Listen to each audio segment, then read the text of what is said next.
நேயர்களே, நம்ம நிறைய வீட்டுக்கு போய் போனீங்கன்னா பார்க்கலாம்.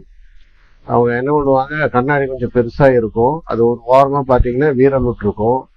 மேல ஒரு பக்கம் வீரலூட் இருக்கும், கீழே ஒரு பக்கம் வீரலூட் இருக்கும். சென்டர்ல நல்லா இருக்குன்னு சொல்லி அதை யூஸ் பண்ணி முகம் பார்ப்பாங்க.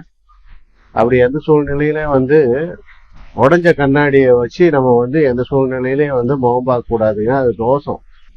அது கண்ணாடி முகம் பார்க்கறதுக்கு உண்டான தகுதியை என்னைக்கு அது இழந்துருதோ, உடையுதோ, அது அன்னைக்கே அந்த கண்ணாடி தன்னுடைய தன்மையை இழந்துரும். உடைஞ்ச கண்ணாடியில நம்ம முகம் பார்க்குற நமக்கும் தோஷம்தான். இது நிறைய வீட்டுல இருக்கும். இந்த பிரச்சனை பாத்தீங்கன்னா காஸ்ட்லியா இருக்குன்னு சொல்லி வச்சுக்குவாங்க. சில பேர் மாத்திரைக்கு சங்கடப்பட்டுட்டு அந்த கண்ணாடியை அப்படியே வச்சிட்டு இருப்பாங்க. அது மாதிரி வைக்க கூடாதுங்க. ஒரு ஓரமா உடைஞ்சாலுமே உடனே மாத்துறது தான் நமக்கு நல்லதுங்க.